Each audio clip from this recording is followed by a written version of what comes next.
Hello dear student, नमस्कार। नई शुरुआत चैनल में आप सभी का स्वागत है। सो गाइस, आज अपन देखेंगे पॉलिटिकल साइंस कक्षा 10वीं का अध्याय 4 के प्रश्न आंसर देखेंगे, क्वेश्चन आंसर देखेंगे गाइस, अभ्यास प्रश्न देखेंगे। हमने इसके लेक्चर पार्ट कंप्लीट करवा दिया है, पूरा लेसन कंप्लीट करवाया बकायदे, और एक वीडियो बनाया है गाइस हमने किस पर, इसकी समरी के ऊपर, मतलब कि इसका निष्कर्ष बताया है। उसमें आपको पूरा लेसन समझ में आ जाएगा, इकट्ठा कर दिया है हमने उसमें। जिसने वो वीडियो पार्ट 2-3 ना भी देखे, यदि वो समरी पार्ट बस देख लेता है हमारा गाइस, तो आपको पूरा लेसन समझ में आ जाएगा। निष्कर्ष डाला है गाइस अध्याय 4 का। सो गाइस, चलते हैं आज की वीडियो की ओर, देखेंगे अभ्यास प्रश्न। यदि आपने ये पार्ट देख लिए हैं, इसका लेक्चर पार्ट, तो आपको क्वेश्चन आंसर करने में कोई परेशानी नहीं जाएगी। यदि नहीं देखे हैं तो एक बार देख लेना, प्लेलिस्ट बनी हुई है।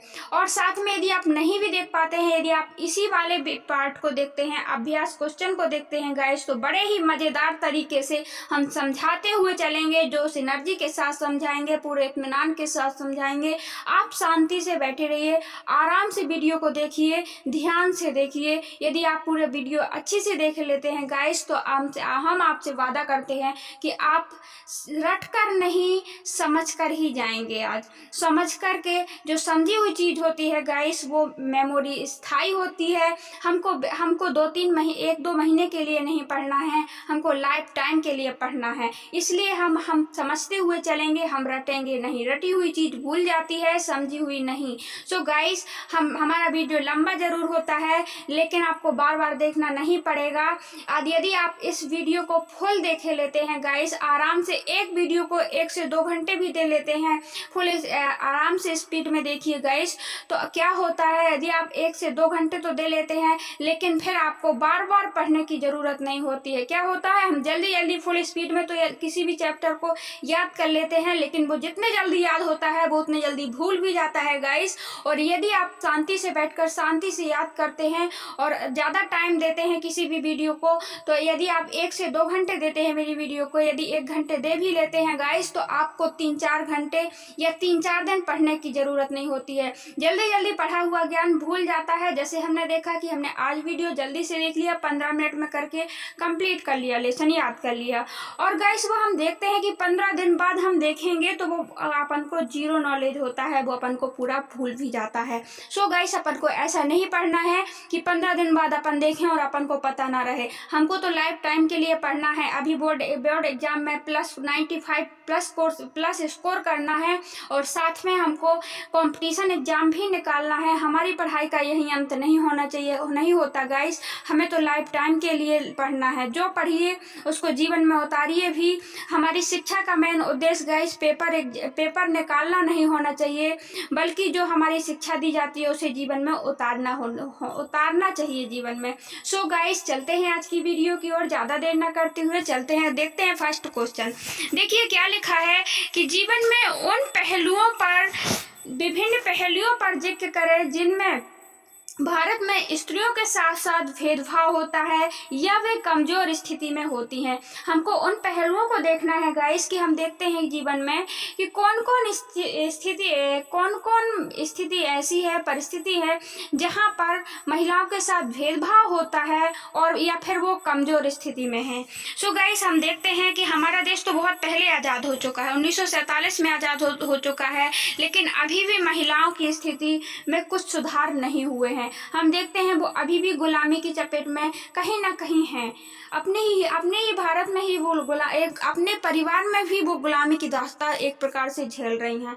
हम देखते हैं अभी भी वो पुरुषों के साथ समानता नहीं आ पाई है। हमारे संविधान में लिखित है गाइस कि सभी को समान अधिकार हैं, लेकिन अभी भी उनको कोई समानता हम देखते हैं नहीं मिलती है। समाज में अभी भी हमारा समाज क्या है गाइस, पितृ प्रधान है। औरतों के साथ कई बार हम देखते हैं शोषणकारी व्यवहार होते हैं। और देखते हैं अपन उन भेदभाव वाले पॉइंट पे अपन जिक्र करेंगे। जैसे हम यदि अपन शिक्षा का मामला ही उठा लेते हैं गाइस, शिक्षा में भेदभाव यदि देखते हैं, शिक्षा की स्थिति देखते हैं गाइस, तो क्या होता है, हम गाइस अपन क्वेश्चन आंसर को यदि पॉइंट वाइज कीवर्ड हो जाते हैं गाइस, 3-4 वर्ड निकाल लेते हैं यदि अपन किसी भी आंसर के, तो वो हमें लॉन्ग टाइम के लिए याद दिलाते हैं और उससे संबंधित हम लिख देते हैं। जैसे हम अपन देखेंगे 3-4 पॉइंट देखेंगे भेदभाव की नीति में, जो हमको याद दिलाते रहेंगे, फिर आपको प्रॉब्लम नहीं होगी पूरा पढ़ने की ज़्यादा। देखिए हम पहला देख लेंगे, क्या शिक्षा के क्षेत्र में क्या स्थिति है, पहला पॉइंट याद करेंगे। दूसरा करेंगे गाइस हम कि समान काम पर समान वेतन न मिलना, दूसरा हो जाएगा। तीसरा पॉइंट हम निकालेंगे, इसका कीवर्ड हो जाते हैं गाइस, अपन को थोड़ा सा याद करने में रिवीजन यदि अपन 3-4 कीवर्ड देख लेते हैं, उसके बारे में अपन खुद लिख ले जाएंगे, है ना। ये और यदि अब कोई भी कॉपी अपनी चेक करता है तो वो आराम से वो कॉपी भी चेक कर पाएगा, और कॉपी चेक करने के साथ साथ उसको भी प्रॉब्लम नहीं जाएगी, उसको भी बहुत अच्छी कॉपी लगेगी, जिससे वो हमको मार्क देगा। सो गाइस पहला अपन देखते हैं शिक्षा के क्षेत्र में, शिक्षा के क्षेत्र में क्या स्थिति है। हम दूसरा देखेंगे समान काम पर समान वेतन न मिलना, हम देखेंगे रोजगार नहीं मिलता है स्त्रियों को, और हम देखेंगे उनके काम को मूल्यवान नहीं समझा जाता समाज में।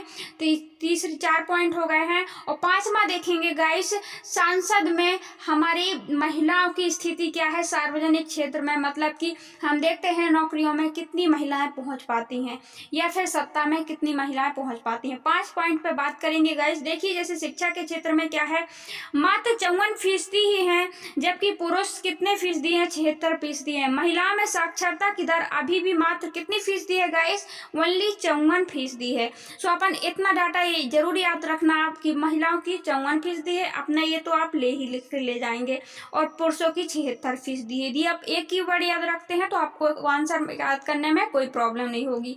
तो साक्षरता के क्षेत्र में देखा गाइस कि उनकी स्थिति कितनी है, 54% है, और पुरुषों की 76% है। स्कूल पास करने वाली लड़कियों की सीमित संख्या ही उच्च शिक्षा की ओर कदम बढ़ा पाती है। अभी भी लड़कों पर ज्यादा खर्च करते हैं लोग लड़कियों की अपेक्षा संसाधनों को। सो गाइस शिक्षा के क्षेत्र में देखा है 54% है लड़कियों की स्थिति, लड़कियों की साक्षरता, और पुरुषों की 76% है। क्या होता है कि स्कूली शिक्षा करने के बाद लड़कियां बाहर कदम नहीं बढ़ा पाती हैं, आगे की उच्च शिक्षा प्राप्त नहीं कर पाती हैं, कॉलेज वगैरह की। क्या होती है, कहीं उनकी शादी कर दी जाती है तो कहीं कुछ कर दिया जाता है, और लोग चाहते ही नहीं है लड़कियों पर खर्च करना, लड़कों की अपेक्षा कम ही खर्च करते हैं। तो गाइस पहला भेदभाव हमने साक्षरता के हिसाब से देखा। दूसरा भेदभाव देखते हैं गाइस, अधिक काम पर कम मूल्यवान मिलना, उनको महत्व न देना, काम हम देखते हैं काम के आधार पर। दूसरा देखते हैं अधिक, ये अपनी हेडिंग हो जाएगी गाइस, हम यहाँ पे लिख नहीं पाए थे, इसके बाद ही हमने कीवर्ड्स इसका निकाला है इससे। सो गाइस देखा हमने, पहला हमने साक्षरता के आधार पर देखा, और दूसरा देखेंगे अधिक काम पर कम मूल्यवान मानना। साक्षरता के दर कम होने से भी अधिक ऊंचे वेतन के पदों पर नहीं पहुंच पाती हैं स्त्रियां, तथा पुरुषों से ज्यादा काम करने पर भी उनके काम को मूल्यवान नहीं समझा जाता है। हम देखते हैं कि साक्षरता के क्षेत्र में गाइस उनके उच्च शिक्षा तो उनको मिल नहीं पाती है, और जब उच्च शिक्षा नहीं मिल पाएगी तो वो एग्जाम या कॉम्पिटिशन एग्जाम कैसे निकालेंगी, और जब ज़्यादा अच्छे एग्जाम नहीं निकालेंगी तो जॉब में भी नहीं जा पाएंगी, और जॉब में नहीं जा पाती हैं गाइस तो हम देखते हैं जब उन्हें अच्छा वेतन नहीं मिलता है तो वो दिन भर घर के काम करती रहती हैं, एक पुरुषों से ज़्यादा काम करती हैं गाइस, और उनके काम को मूल्यवान नहीं समझा जाता क्योंकि वो पैसा नहीं ला पाती हैं। सो गाइस दूसरा हमने देखा कि अधिक काम पर कम मूल्यवान समझना उनके काम को। जैसे एक पुरुष 6 घंटा काम करता है और वो आ जाता है फिर चाय लाइए, फलाना लाइए, ठिकाना लाइए, खाना लाइए, लगाइए, और लेकिन महिलाएं तो सुबह से उठकर भी यदि ये महिलाएं घर का काम ना करें, पुरुषों की बच्चों की देख रेख ना करें तो क्या पुरुष कमा के ला पाएगा, नहीं ला पाएगा। सो गाइस पहला हमने साक्षरता के आधार पर देखा, दूसरा अधिक काम पर कम मूल्यवान समझना उनको। अब तीसरा देखते हैं गाइस कौन सा है, समान काम पर समान मजदूरी ना मिलना। लोग समान, यदि महिला पुरुषों के समान काम भी करती है तो उनको समान मजदूरी नहीं दी जाती है, उनको समझा जाता है कि आप नहीं कर पाएंगी और आप नहीं कर सकती। देखते हैं हम हर क्षेत्र में, सिनेमा हो, उद्योग हो, खेत हो, खलिहान हो, हर क्षेत्र में हम देखते हैं महिलाएं आगे आ रही हैं, लेकिन उनको समान काम पर समान मजदूरी भी नहीं मिल पा रही है। तो हमने तीसरा पॉइंट क्या देखा, समान काम पर समान मजदूरी ना। सो गाइस चौथा पॉइंट देखते हैं अपन। देखिए महिलाओं का लिंगानुपात गिरना। हम देखते हैं चौथा फैक्ट क्या है कि महिलाओं का लिंगानुपात कैसे गिरा हुआ है। अभी भी परिवार में लड़कों की चाह रखने वाले लोग, इसलिए लिंगानुपात गिरकर 1000 प्रति में 943 महिलाएं हैं हमारे भारत में। लिंगानुपात गिरना चौथा हो जाता है। कैसे? जैसे पहला हमने देखा, क्या देखा पहला गाइस, साक्षरता देखी। पहले क्या देखी, साक्षरता। ध्यान रखना ये अपने कीवर्ड है, जिसमें कि 54% महिलाएं हैं और 76% क्या है, पुरुष है। उनको यदि वो अभी भी उनको समान अधिकार प्राप्त नहीं है, वो समानता की श्रेणी में नहीं आती है, लोग उन पर खर्च करना नहीं चाहते हैं। दूसरा क्या देखा हमने गाइस, दूसरा देखा उनके काम को मूल्यवान ना समझना। काम मूल्यवान, महत्व ना देना या मूल्यवान ना समझना। जब वो उच्च शिक्षा प्राप्त उनको नहीं हो पाती है गाइस, तो वो बड़े बड़े जॉबों में नहीं जाती हैं, हमने देखा। और बड़े जॉब में नहीं जा पाती है तो वो बड़ा पैसा भी नहीं कमा पाती हैं, इसलिए उनको काम को मूल्यवान नहीं समझा जाता। तीसरा हमने क्या देखा था गाइस, कि समान काम पर उनको समान मजदूरी नहीं मिलती है। ठीक है ना, मतलब कि यदि उनको पुरुषों के समान काम करती हैं महिलाएं, इसके बाद भी मजदूरी उनको समान नहीं दी जाती है। हम खेत खलिहान में देखें या फिर हम सिनेमा में देखें या उद्योगों में देखें, उनको समान काम पर समान मजदूरी नहीं मिलती है। चौथा गाइस, महिलाओं का लिंगानुपात गिरना। महिलाओं का लिंगानुपात अभी भी परिवार में लोग लड़कों की चाह रखते हैं, इसलिए लिंगानुपात भारत में 1000 पुरुष में 943 महिलाएं ही मिली हैं। कहीं कहीं राज्यों में तो 800 तक की गिनती है, जैसे हरियाणा जैसे राज्य में बहुत ही कम महिलाएं हैं। पांचवा हम देखते हैं गाइस, राजनीति में महिलाओं की भूमिका नगण्य है। मतलब राजनीति में हम देखें तो महिलाएं ना के बराबर हैं। अभी भी सार्वजनिक जीवन में या राजनीति में महिलाओं की संख्या नगण्य है। महिलाएं घर की चार दीवारी के भीतर ही काम करती हैं। महिलाएं घर के चार दीवारी के भीतर काम करती हैं, राजनीति में उनकी महिला नगण्य है। हम सांसद का मामला ही उठा लेते हैं गाइस, सांसद में कितनी महिलाएं हैं? अभी 2019 की गणना के अनुसार ओनली 14% ही महिलाएं सांसद में हमको मिलेंगी, है ना। और यदि राज्य में तो 5% ही मिल पाती हैं। तो हमारे देश में सांसद में भी उनकी स्थिति बहुत ही कमजोर है। तो ये देखें हमने भेदभाव के जिक्र किया गाइस, हमने देखा उनकी स्थिति के बारे में। अब हम देख लेते हैं निष्कर्ष। इसका समरी देखना, यदि आप किसी भी आंसर में समरी लिख देते हैं या निष्कर्ष लिख देते हैं गाइस, तो एग्जामिनर पर बहुत ही अच्छा इफेक्ट पड़ता है, वो आपको एक्स्ट्रा नंबर भी दे देता है और उसको लगता है कि कोई ना कोई समझदार बच्चा जरूर है। गाइस देखिए, महिला उत्पीड़न और हिंसा की खबरें हम पढ़ते ही रहते हैं। शहरी इलाकों में वो तो असुरक्षित हैं ही, पर वे घरों में ही सुरक्षित नहीं हैं। उन्हें मारपीट, घरेलू हिंसा झेलनी पड़ती है। इसलिए महिलाओं की जागरूकता लाकर ही भयंकर समस्या को अपन निपटा सकते हैं। गाइस हम देखते हैं लोगों पर जागरूकता लाना जरूरी है। ऐसी समस्याएं तो हैं, पर हम इसको कैसे निपटा सकते हैं? जैसे हमने देखा फिफ्थ पॉइंट देखा गाइस कि राजनीति क्षेत्र में क्या नहीं है, महिलाओं की स्थिति भूमिका बहुत ही कम है। तो उसमें हम क्या कर सकते हैं गाइस? जैसे स्थानीय शासन में हमने देखा क्या लागू कर दिया गया है। स्थानीय शासन मतलब कि जैसे सरपंच वगैरह की सीट आती है गाइस, तो क्या कर दिया जाता है उसमें कि 3% महिलाओं की हिस्सेदारी जरूरी है, मतलब कि महिला सीट भी आती है। अब उनके लिए रिजर्व है, आरक्षण है। इससे क्या होता है, महिलाएं क्यों नहीं आएंगी? महिलाएं तो आएंगी। यही नियम हमको यदि संसद में लेके आ जाते हैं तो वहां पे भी महिलाएं बहुत सारी आ सकती हैं। और दूसरा हमने यहाँ पे निष्कर्ष में अपन लिख सकते हैं कि उनको अपन देखते हैं, अपन डेली खबरें पढ़ते रहते हैं, उनके लिए अपन को जागरूकता लाने की आवश्यकता है कि जिससे कि लोग पढ़ाएं, बेटा बेटी में फर्क ना करें। आई होप गाइस आपको फर्स्ट क्वेश्चन समझ में आया होगा। आप फर्स्ट क्वेश्चन लिख ले जाएंगे। देखिए गाइस, हमको किसी भी चीज का अपन को क्या होना चाहिए पता, ज्यादातर अपन को कीवर्ड याद रखना चाहिए, और कीवर्ड याद है तो अपने अपनी भाषा में ही आपको आंसर लिखना है। यदि आप रटी हुई भाषा में लिखते हैं तो एग्जामिनर क्या कहता है कि आपने क्या किया है, आपने चीटिंग की है। यदि आप किसी भी गाइड की भाषा लिखते हैं तो, और उस पर बुरा इफेक्ट पड़ता है। सो गाइस, आप यहाँ से आप बोले सकते हैं, कीवर्ड ले सकते हैं, और कीवर्ड के साथ आप अपनी भाषा में आंसर को भी लिख सकते हैं, बहुत अच्छा इफेक्ट पड़ता है। सो गाइस, देखते हैं question number second. Question number second हमने फर्स्ट देख लिया गाइस, क्या हमने 5 पॉइंट देखे हैं। आप वो आराम से नोट्स कर लीजिए। नोट करेंगे तो कीवर्ड भी लिख लेना आप कहीं पर भी। यदि आप उनको याद रख पाए, अब अपन को कीवर्ड ही भूलते हैं गाइस एग्जाम में, यदि कीवर्ड याद आ जाते हैं तो अपन बहुत से बड़ा क्वेश्चन आसानी से लिख ले जाएंगे। देखिए क्वेश्चन नंबर सेकेंड देखते हैं। विभिन्न तरह की सांप्रदायिकता राजनीति का ब्यौरा दें और सबके साथ एक एक उदाहरण भी दे। सांप्रदायिकता की बात की गई है कि विभिन्न तरह की राजनीति का ब्यौरा दीजिए और एक एक उदाहरण दीजिए राजनीति में सांप्रदायिकता का। ठीक है ना गाइस, क्वेश्चन पूछ रहा है कि विभिन्न तरह की सांप्रदायिकता का राजनीति का ब्यौरा देना है। सांप्रदायिकता और राजनीति का। सो गाइस, हमको सांप्रदायिक राजनीति का ब्यौरा देना। सांप्रदायिक राजनीति क्या होती है हमने आपको डिटेल से समझाया था समरी पार्ट और लेक्चर पार्ट में। हो सके तो वो समरी आप जरूर देखना, आपको बहुत हेल्पफुल होगी। देखिए सांप्रदायिकता क्या होती है। सांप्रदायिकता राजनीति में अनेक रूप धारण कर सकती है यदि उसको रोका ना जाए तो। गाइस देखते हैं अपन सांप्रदायिकता के कौन कौन से रूप होते हैं। हम इसको भी पॉइंट वाइज बात करेंगे। पॉइंट वाइज बात करने में आपको वो पॉइंट यदि आप याद रख ले जाते हैं, पॉइंट छोटे छोटे होते हैं गाइस, तो आप डिटेल से आराम से क्वेश्चन को हैंडल कर सकते हैं। सो गाइस देखते हैं अपन एक धर्म और दूसरे धर्म को श्रेष्ठ मानना की धारणा होती है गाइस, जो कि राजनीति पहला सांप्रदायिक रूप हम देखते हैं राजनीति में कि एक धर्म को दूसरे धर्म से श्रेष्ठ मानने की धारणाएं बनने जाती हैं गाइस, और कुछ नहीं मान्यताएं बन जाती हैं गाइस। देखते हैं हम।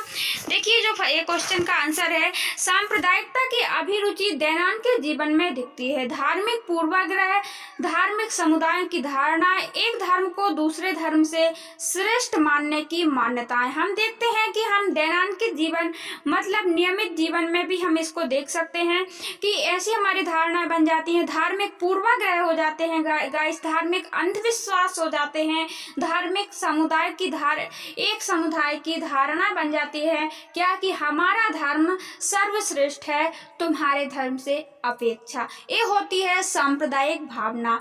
तो सांप्रदायिकता के कारण क्या हो जाती है, अपने धर्म को श्रेष्ठ मानने की धारणा, जिसे हम अपने दैनिक जीवन में भी उपयोग देखते हैं गाइस। हम बोलने लगते हैं कि हमारा धर्म तुम्हारे धर्म से बहुत अच्छा है गाइस, ये बोलना सांप्रदायिक भावना है।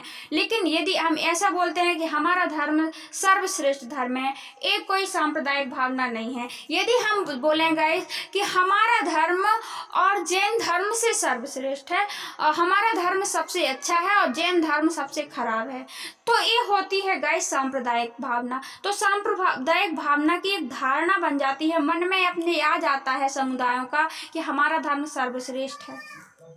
ये हमने सांप्रदायिक का रूप देखा। दूसरा सांप्रदायिक भावना, सॉरी गाइस, सांप्रदायिक भावना को राजनीति में लाने में प्रभुत्व स्थापित करना।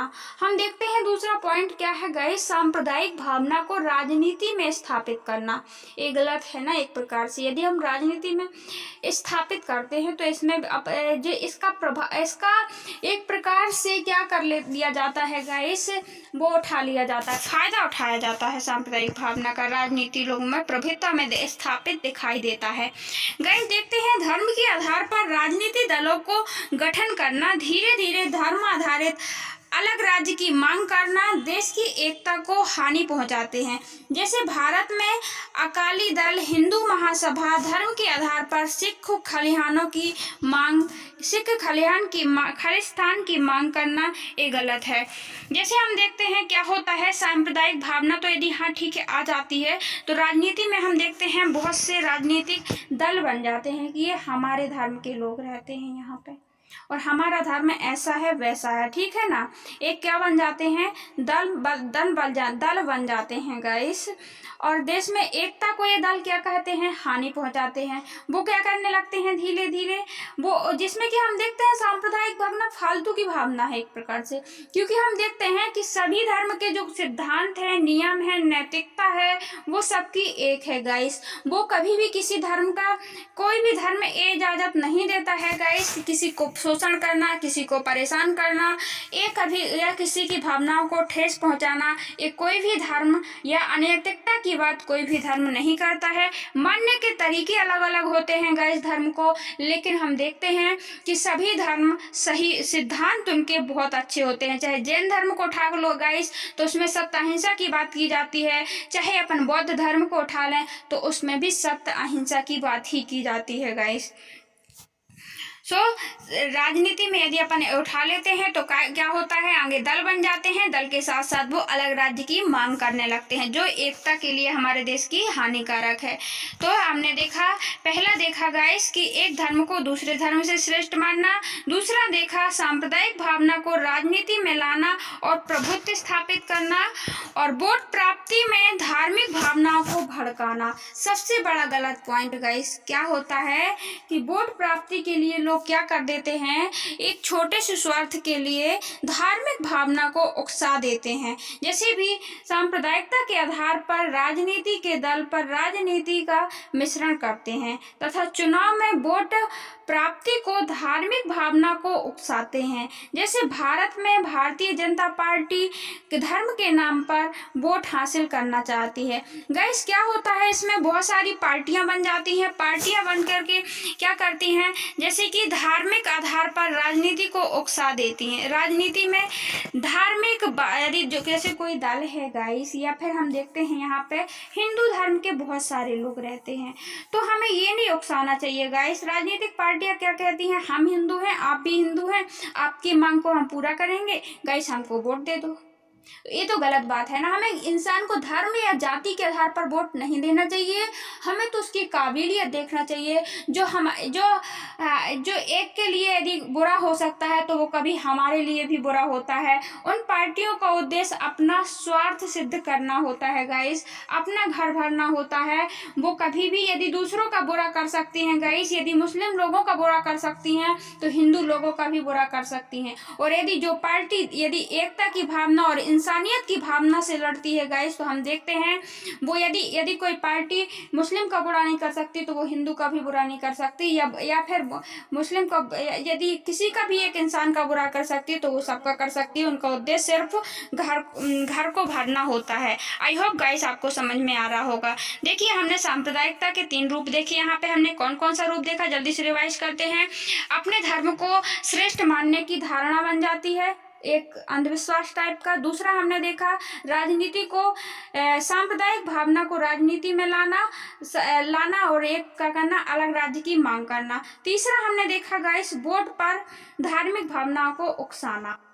आई होप गाइस आपको समझ में आ रहा होगा। चौथा देखते हैं सांप्रदायिकता आधारित विभाजन की मांग। कई बार संप्रदाय के आधार पर हिंसा, दंगा, नरसंहार करते हैं। भारत पाक के विभाजन के समय भयानक सांप्रदायिकता के दंगे हुए। 1984 में हिंदू तथा सिख दंगे इसका प्रभुत्व उदाहरण है। गाइस क्या होता है, जैसे ये पार्टियां बन जाती हैं, हम देखते हैं सांप्रदायिकता के आधार पर विभाजन की मांग करना। अब संप्रदाय के आधार पर ही लोग क्या करने लगते हैं गाइस, हम देखते हैं लोगों के विचार तक तो मिलते नहीं है एक ढंग से। अपने घर में 5 लोग रहते हैं गाइस, मम्मी पापा भैया बहन, सबके विचार कभी कभी अलग मिलते हैं, विचार तक मिलते नहीं हैं, और ये क्या करने लगते हैं सांप्रदायिकता के आधार पर, एक ग्रुप के आधार पर, एक धर्म के आधार पर क्या करने लगते हैं, हमारे संप्रदाय की मांग करने लगते हैं, विभाजन की मांग करने लगते हैं। जैसा कि 1947 में हमने देखा हिंदू धर्म और मुस्लिम धर्म का बड़ा जोर दिखाई दिया हमको, और उसी के आधार पर क्या हो गया गाइस, विभाजन हो गया हमारे देश का, पाक विभाजन हो गया। संप्रदाय के आधार पर अलग राज्य की मांग करना या आधार पर विभाजन करना।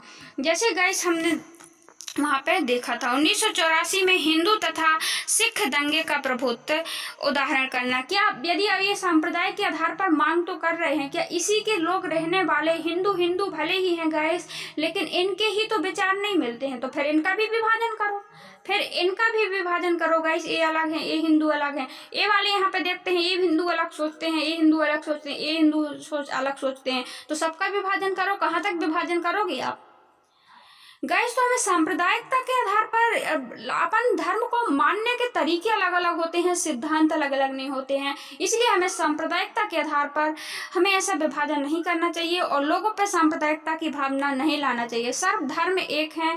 हाँ, हिंदू हो मुस्लिम हो, जाति आति नहीं पूछना चाहिए। हम सिर्फ ओनली भारतीय हैं, हमारी पहचान ओनली भारतीय है। आई होप गाइस आपको समझ में आया होगा। सांप्रदायिकता आधार पर विभाजन की मांग देखी हमने इसके 4 पॉइंट देखे, सांप्रदाय के रूप देखे गाइस। हमने देखा, पहले जल्दी से क्विक रिवीजन करते हैं। एक तो मान्यता की धारणा बन जाना, अपने धर्म को श्रेष्ठ मानने की धारणा। पहला, धर्म को श्रेष्ठ मानने, अपने धर्म को श्रेष्ठ, दूसरे को धर्म को बुराई निकालना। दूसरा हमने देखा राजनीतिक पार्टियों का धार्मिक में उकसाना, धार्मिक समुदाय को उकसाना। राजनीतिक पार्टियों का प्रतिनिधित्व देखा धार्मिक समुदाय में, तीसरा। और चौथा हमने गाइस क्या देखा कि धार्मिक सांप्रदायिक आधार पर विभाजन की मांग करना। चौथा पॉइंट देख लिया। आई होप गाइस आपको समझ में आया हो। समझ में ना आया हो तो एक बार इसको पढ़ लेना खोज करके। सो गाइस क्वेश्चन नंबर 3 पे चलते हैं, देखते हैं क्वेश्चन नंबर 3 क्या पूछता है। बताएं कि भारत में किस तरह अभी भी जातिगत असमानताएं जारी हैं। गाइस हमने जातिगत असमानताओं के बारे में भी लेक्चर पार्ट में बड़े अच्छे से बताया है, समरी पार्ट में भी। सो गाइस देखिए, जातिगत असमानताएं अभी भी कौन सी जारी हैं? पहले से तो चली आ रही हैं, प्राचीन काल से ही चली आ रही हैं जातिगत असमानताएं, जो कि बहुत ही भयावह और बेकार थीं। और लोगों के मतलब आंदोलन या समाज सुधारकों के द्वारा हमने देखा कि इनमें बहुत परिवर्तन आया है, लेकिन अभी भी पूरी तरह से जाति प्रथा खत्म नहीं हुई है। एक जाति की दूसरे से भेदभाव करते हैं। गाइस देखते हैं, आधुनिक समय में जातिगत व्यवस्था बदलाव तो आया है, परंतु पूर्ण रूप में नहीं आया है। जातिगत असमानता एक कुछ पहलू हम अभी भी बरकरार हैं, जो कि जिसके बारे में हमको जिक्र करना है। जातिगत असमानताएं क्या क्या हैं? गाइस देखिए, ज्यादातर लोग अभी भी अपनी जाति के लोगों को विवाह करते हैं, अपनी ही जाति में विवाह करते हैं। गाइस पहला पॉइंट, अपनी ही जाति में विवाह करना। अपन पहला पॉइंट क्या देखेंगे गाइस? विवाह का मामला। एक कीवर्ड है गाइस, यदि अपन कोई सी भी आंसर से, किसी भी टॉपिक से कीवर्ड निकाल लेते हैं तो अपन को उतना ही याद करना पड़ता है और आपको एग्जाम में बहुत हेल्प दिलाते हैं कीवर्ड। हमको यही चीज़ याद नहीं आती है कि हम क्या लिखें इसमें। पहला जैसे हम लिख लगते हैं विवाह, तो विवाह यदि आपको याद आ गया तो आप ये लिख ले जाएंगे गाइस पहले में कि विवाह में क्या लिखना है हमको, कि अभी भी लोग क्या करते हैं विवाह में, वे अपनी ही जाति के लोगों से विवाह करते हैं। ये गलत है, जातिगत व्यवस्था है कि नहीं है। दूसरा, दूसरी जाति में विवाह नहीं करते हैं। दूसरा, संवैधानिक प्रावधानों के बावजूद छुआछूत पूर्ण रूप से खत्म नहीं हुई है। तो दूसरा पॉइंट से अपन कीवर्ड निकाल सकते हैं गाइस। क्या कीवर्ड निकाल सकते हैं? छुआछूत।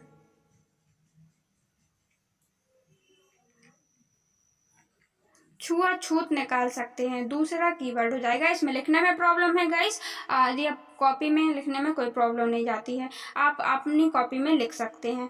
तीसरा हम निकालते हैं, कुछ जातियां कुछ जातियों को लाभ मिला है तथा कुछ जातियों को दबा कर रखा गया है, जिसमें ऊंची जाति के लोगों की आर्थिक स्थिति अच्छी है तथा दलित आदिवासियों की आर्थिक स्थिति खराब है। सो गाइस अपन चौथे में देखते हैं गाइस। चौथे में यदि अपन देखते हैं किसके बारे में, आर्थिक स्थिति गाइस किसकी खराब है, आप ये लिख सकते हैं। यदि आपको आर्थिक स्थिति याद आ गई गाइस उस समय, तो आप ये लिख से ले जाएंगे कि ये कीवर्ड है गाइस आपको याद रखने के लिए। एक तो विवाह के बारे में लिखेंगे, एक छुआछूत के बारे में लिखेंगे कि अभी भी छुआछूत पूर्ण रूप से विद्यमान, पूर्ण रूप से हमारे संविधान में छुआछूत का पूर्ण रूप में खत्म किया गया है उसको नहीं माना जाता, लेकिन फिर भी अभी छुआछूत चलती है। तीसरा हमने देखा आर्थिक रूप से। आर्थिक रूप में हमने देखा कि अभी भी हम देखते हैं आर्थिक रूप से कोई समानता नहीं आई है समाज में। आर्थिक मतलब पैसे के मामले के बारे में हम देखते हैं कि ऊंची जातियों के लोगों के पास अभी भी वो अमीर लोग होते हैं, ऊंची जाति के लोग, और जो दलित वर्ग के लोग होते हैं, आदिवासी लोग, नीची जाति के लोग होते हैं, अभी भी उनमें हमें आर्थिक असमानता दिखाई देती है। उनके पैसों के मामले में हम देखते हैं कि नीची जाति के ही लोग क्या करते हैं, उनकी स्थिति खराब होती है, उनके पास पैसा नहीं होता है, और ऊंची जाति के लोग पैसावान होते हैं, अमीर होते हैं।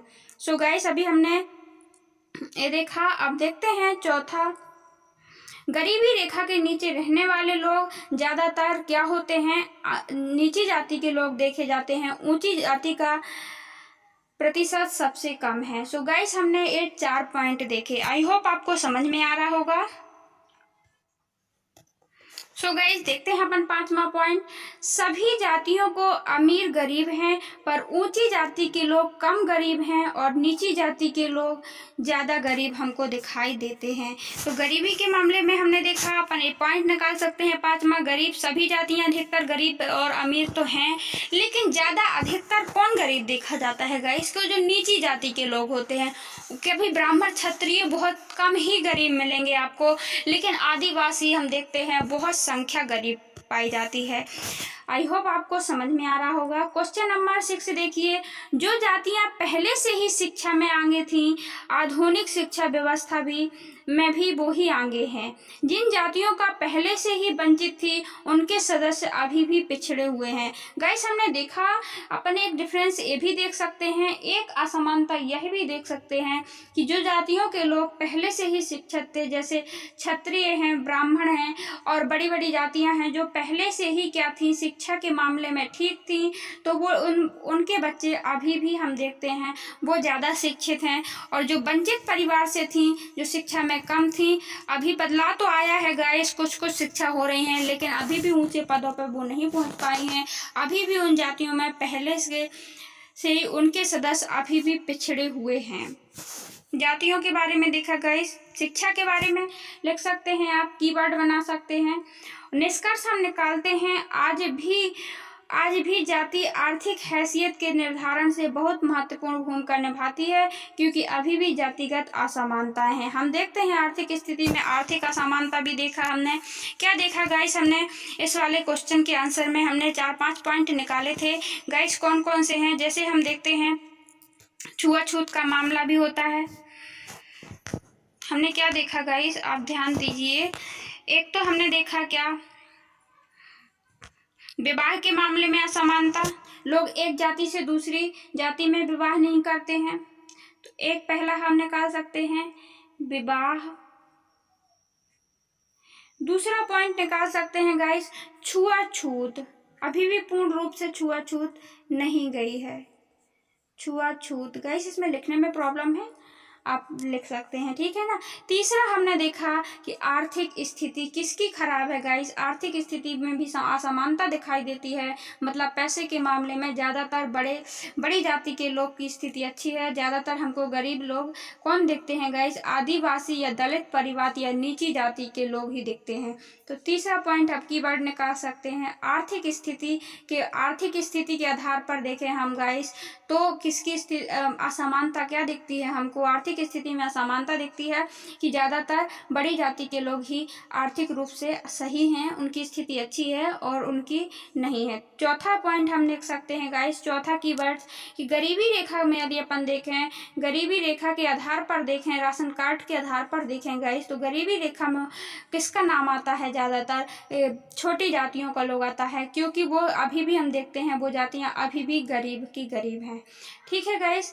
और हमने 5वां पॉइंट देखा गाइस, शिक्षा के क्षेत्र में देखा, तो शिक्षा के क्षेत्र में भी हम देखें तो ज़्यादातर असमानता हमें दिखाई देती है, किसमें कि अभी भी जो ऊंची जाति के लोग पहले से ही शिक्षित थे, अभी भी उनके सदस्य, उनके छोटे छोटे मेंबर्स जो बच्चे हैं, तो उनका प्रतिशत हमें ज़्यादा, बड़ी जातियों का प्रतिशत ज़्यादा दिखाई देता है और छोटी जातियों का, नीचे समझे जाने वाली जातियों का कम दिखाई देता है। सो गाइस, यदि आप एग्जाम टाइम पे इतना आप याद रख सकते हैं, 5 पॉइंट याद रख सकते हैं, तो इसके बारे में आप अपने वर्डों में अच्छे से आप लिख सकते हैं। आप प्रैक्टिस आप रफ कॉपी में लिख करके भी हमको बता सकते हैं, आप डाल सकते हैं। हमारे उसमें यूट्यूब की लिंक दी हुई है, कमेंट बॉक्स में बता सकते हैं, फोटो कॉपी भेज सकते हैं गाइस। हम आपको व्हाट्सअप नंबर भी सेंड कर सकते हैं यदि आपको यदि आपको चाहिए हो तो, और हम आपको बताएंगे, पूरी हेल्प करेंगे कोरोना। गाइस क्वेश्चन नंबर 4 देखिए, 2 कारण बताइए कि क्यों सिर्फ जाति के आधार पर भारत में चुनावी नतीजे तय नहीं हो सकते। हम जाति के आधार पर क्यों नहीं कर लेते हैं चुनावी नतीजे तय, तो इसका क्या कारण है। देखिए भारत में जातिगत व्यवस्था धर्म के आधार पर चुनाव को प्रभावित जरूर करती है, किंतु जाति के आधार पर हम चुनाव नहीं करा सकते हैं। संसदीय चुनाव क्षेत्र में किसी एक जाति के लोग का बहुमत ना होना। गाइस हम देखते हैं कि जाति के आधार पर हम चुनाव नहीं करवा सकते हैं, ना ही उसके आधार पर प्रभावित जरूर करते हैं। जाति और धर्म चुनाव को हम बोल देते हैं कि हमारी जाति का है तो वोट दे देते हैं, हमारे धर्म का है तो वोट दे देते हैं, लेकिन पूर्ण रूप से नहीं करवाया जा सकता। कोई भी जाति गाइस इतनी बड़ी नहीं है भारत में कि उसके अनुसार, यदि हम देखते हैं प्रधानमंत्री का चुनाव होता है या विधायकों का चुनाव होता है गाइस, तो एक ही जाति के बलबूते चुनाव नहीं जीता जा सकता। जीता जा सकता है क्या, इतनी बड़ी कोई जाति नहीं होती, उसमें विभिन्न जातियों का वोट मांगा जाता है जिससे कि वो जीत जाता है। तो जाति इतनी बड़ी, संसदीय क्षेत्र में किसी एक जाति के लोग का बहुमत नहीं हो पाता है जैसे हम देखते हैं। इसलिए हर पार्टी और उम्मीदवार चुनाव जीतने के लिए जाति या समुदाय से ज़्यादा लोगों की भरोसे की आवश्यकता होती है। उसको वो ज़्यादा से ज़्यादा लोगों का भरोसा जीतते हैं, एक ही जाति पर काम नहीं करते। तो गाइस पहला पॉइंट निकाल सकते हैं आप इसमें कि एक ही जाति का पूर्ण बहुमत प्राप्त बहुमत ना होना। सो गाइस पहला पॉइंट हो गया, इसलिए हम वोट नहीं करवा सकते, चुनाव नहीं करवा सकते। दूसरा, कोई भी पार्टी एक जाति अथवा समुदाय के सभी लोगों को वोट हासिल नहीं कर सकती। कोई भी पार्टी है गाइस एक जाति अथवा समुदाय के सभी लोगों को वोट हासिल नहीं कर सकती। पहला तो एक जाति से वो लोग जीत ही नहीं सकते, एक जाति के लोगों का मतलब कि इतनी बड़ी जाति नहीं होती है। दूसरा हम देखते हैं कोई भी जाति है जो वो सब उसके समुदाय के सभी सदस्य जरूरी नहीं है कि वो एक ही उम्मीदवार को वोट दें, वो उसको दूसरा पसंद है तो एक ही जाति के लोग अलग अलग लोगों को भी वोट दे देते हैं। रहे आप हमारी जाति के काबिलियत के अनुसार नहीं है तो हम वोट नहीं देंगे आपको, वोट हासिल नहीं कर पाते हैं। जब लोग किसी जाति विशेष को किसी एक पार्टी को वोट बैंक कहते हैं, इसका मतलब है कि उस जाति के ज़्यादा लोग उस पार्टी के हैं, लेकिन सभी लोग नहीं। निष्कर्षतः चुनाव हम देखते हैं, इसका निष्कर्ष यदि आप निष्कर्ष लिख देते हैं आंसर में तो बहुत अच्छा इफेक्ट पड़ता है गाइस। चुनाव में जाति महत्वपूर्ण है, किंतु दूसरे कारण भी महत्वपूर्ण है। मतदाताओं का लगाव जाति के साथ राजनीतिक दलों से भी है। सरकार के कामकाजों में लोगों की राय और नेताओं की लोकप्रियता का चुनाव पर भी निर्णायक असर पड़ता है। सरकार पर हम जब देखते हैं कि जाति का असर तो पड़ता ही है, महत्वपूर्ण है। मतदाताओं से भी है लोगों का, यदि जो उम्मीदवार खड़ा हुआ है, और उसके साथ साथ उसको राजनीतिक दल से भी उनका काम होता है गाइस, ओनली जाति बस से नहीं होता है, उनके कामकाज भी होते हैं। नेताओं की लोकप्रियता उनको जरूरी होती है, इसका असर पड़ता है।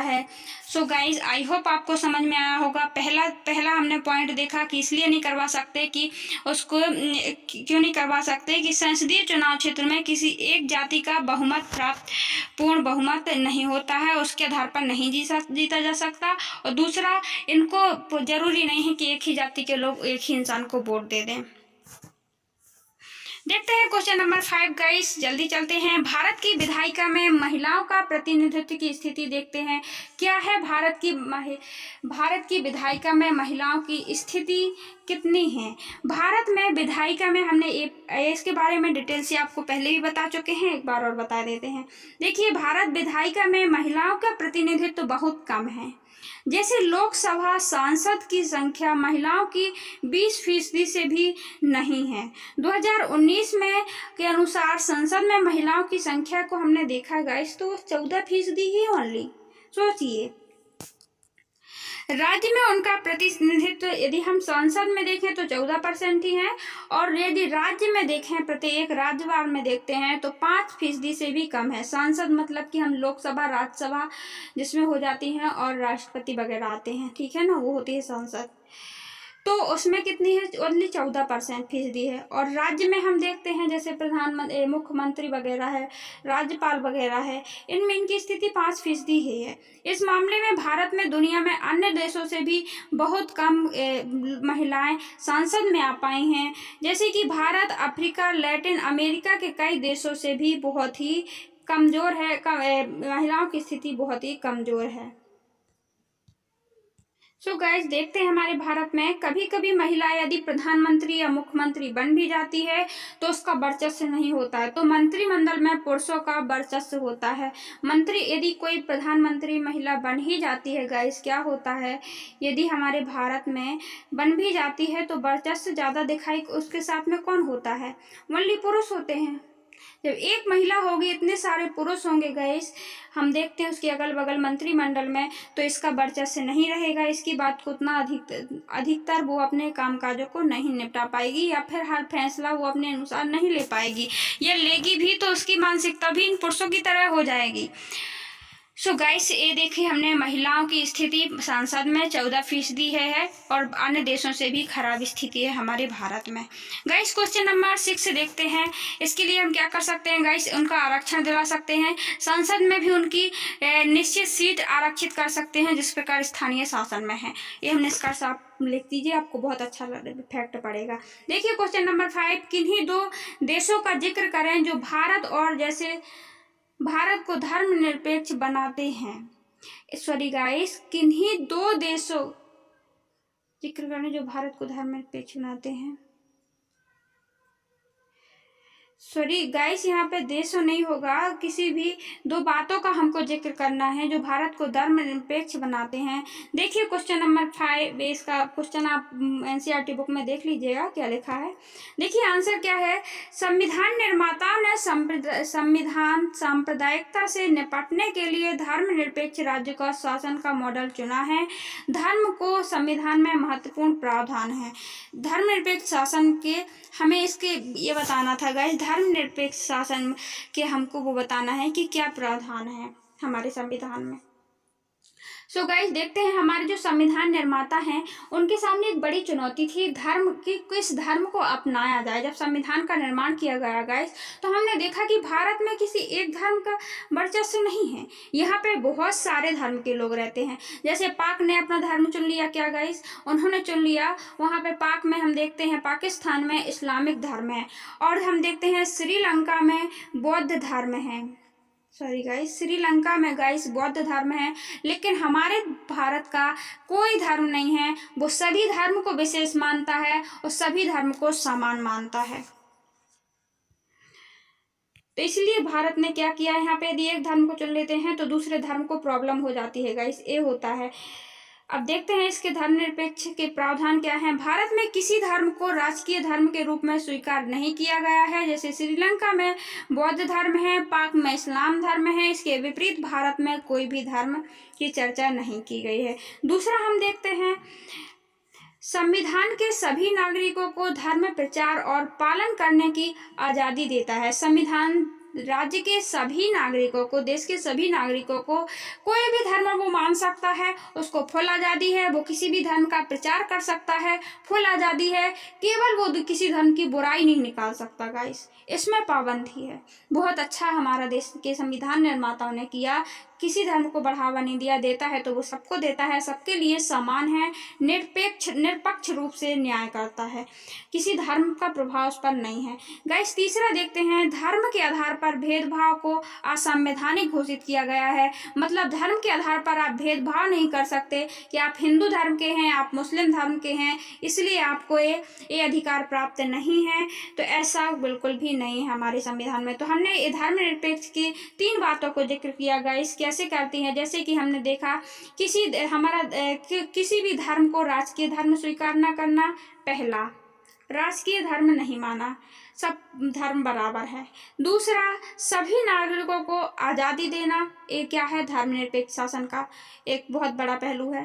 तीसरा, भेदभाव को असंवैधानिक करना। यदि आप ये 3 पॉइंट आप याद रखते हैं गाइस, तो आपको क्वेश्चन करने में कोई प्रॉब्लम नहीं होगी, और आप बहुत सारा तो याद रख नहीं पाएंगे, ध्यान रखना। क्वेश्चन नंबर 7 देखते हैं गाइस, क्या है, जब हम लैंगिक विभाजन करते हैं तो हमारा अभिप्राय क्या है।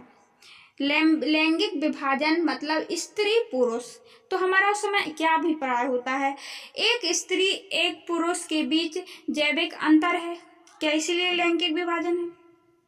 इसका अभिप्राय यही है क्या कि एक पुरुष और एक महिला के बीच में जैविक का अंतर है। या दूसरा, समाज द्वारा स्त्री पुरुष को दी गई असमानताओं के बारे में अपन सोचते हैं लैंगिक विभाजन में, कैसे करते हैं लैंगिक विभाजन।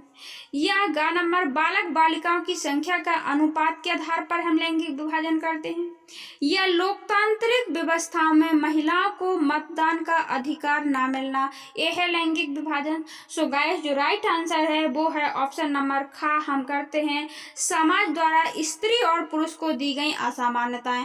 स्त्री को अलग महत्व दिया जाता है, पुरुष को अलग महत्व दिया जाता है। स्त्री को महत्वहीन, उसके काम को महत्वहीन बताया जाता है, पुरुष को बहुत ही प्रभावशाली। तो गाइस, यहाँ पे वही आंसर है, समाज द्वारा स्त्री और पुरुष को दी गई असमानता, असमान भूमिका ही लैंगिक विभाजन की ओर संकेत करती हैं।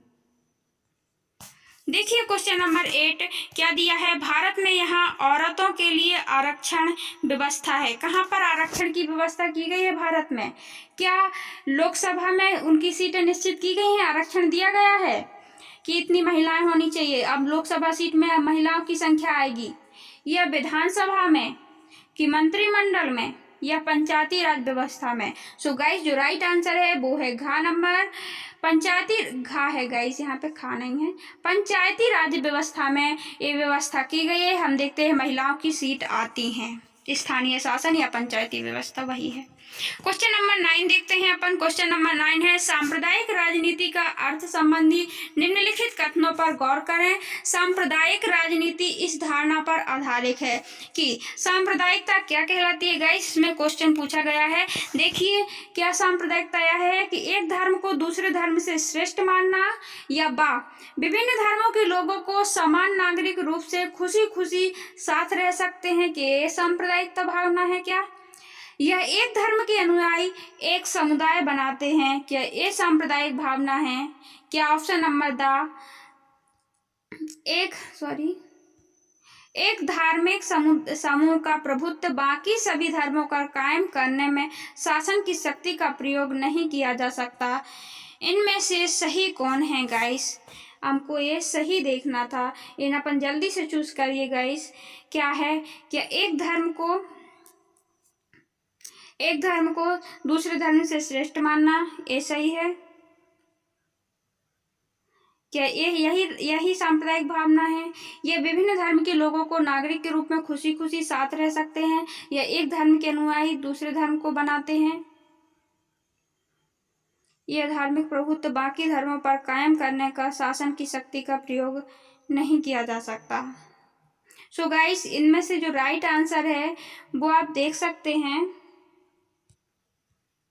गाइस देखिए, जो सांप्रदायिक भावना की ओर इंडिकेट करने वाला कथन है, देखते हैं अपन। आ नंबर क्या है, आ नंबर में दिया हुआ है कि एक धर्म को दूसरे धर्म से श्रेष्ठ मानना, ये सांप्रदायिक भावना है।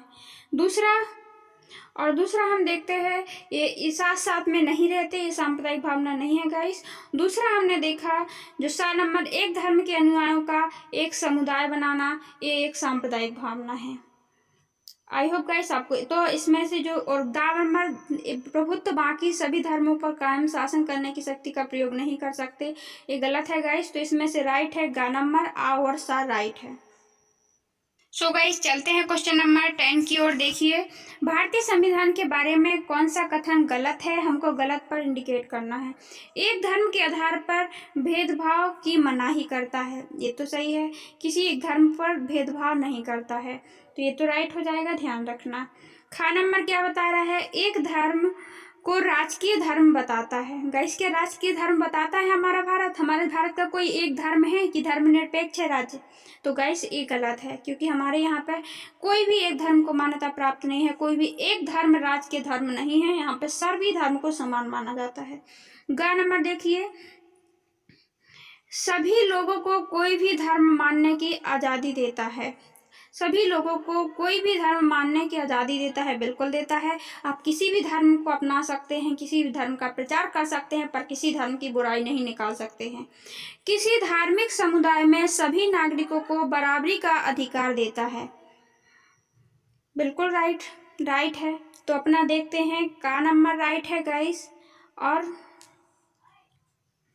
कौन सा राइट है? गा और घा। गाइस देखते हैं आंसर।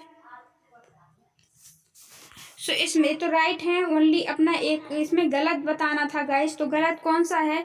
हमने देखा कि यह एक धर्म को राजकीय धर्म बताता है, ऐसा नहीं है, इसलिए खा नंबर गलत होगा। आई होप गाइस आपको समझ में आ रहा है। क्वेश्चन नंबर 11 देखिए, क्या है? Fill in the blank Khalistan पर आधारित जाति विभाजन सिर्फ भारत में है। हम देखते हैं सभी देशों में ये विभाजन नहीं है, ओनली जाति पर आधारित विभाजन ओनली भारत में है। हम देखते हैं ये जाति वो जाति, ऐसी जाति वैसी जाति, और उसी के आधार पर राजनीतिक लोग फायदा उठा लेते हैं और बोल देते हैं कि आप हमारी जाति के हैं और हम आपको वोट देंगे, हमारी जाति के वोट दीजिए, हमारी जाति के हैं तो, और हम आपको मदद करेंगे। सो गाइस हमें जाति या धर्म के आधार पर वोट नहीं देना चाहिए, हमें तो ओनली उसकी काबिलियत के आधार पर वोट देनी चाहिए। देखिए क्वेश्चन नंबर 12 देखना है अपन को। इसमें क्या करना है? सूची 1 से सूची 2 को मिलाना है, इनमें जोड़ी मिलाना है एक प्रकार से। सो आप गाइस देखिए, अधिकारों के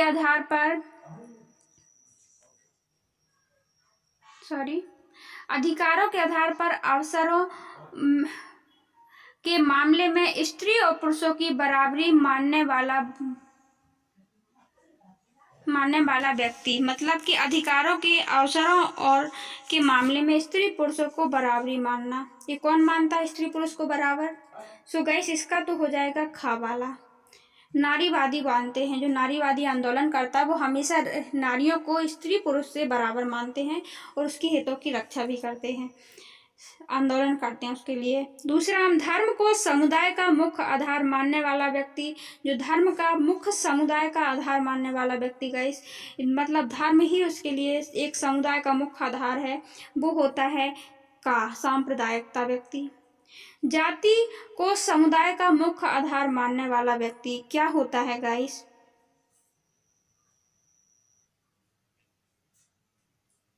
जाति को मुख्य आधार मानने वाला व्यक्ति। गाइस इसका आंसर इसका नेक्स्ट वाले में होगा। देखिए, जाति को मुख्य आधार मानने वाला व्यक्ति जातिवाद होता है। क्या होता है? गा। तीसरे का घा आ जाएगा। और व्यक्तियों के बीच धार्मिक आस्था के आधार पर भेदभाव ना करने वाला व्यक्ति गाइस, वो धर्मनिरपेक्ष होता है। इसका उत्तर उस वाले में दिया हुआ था। सो गाइस ये सारणी दी हुई है, आपने मिलाया कि जो चौथे का अपन ने अभी देखा, इसका जो राइट आंसर हो जाएगा गाइस वो ए वाला हो जाएगा। मतलब फर्स्ट का अपन क्या मिलाएंगे? खा। सेकेंड का मिलाएंगे, और थर्ड का घा, और फोर्थ का गा।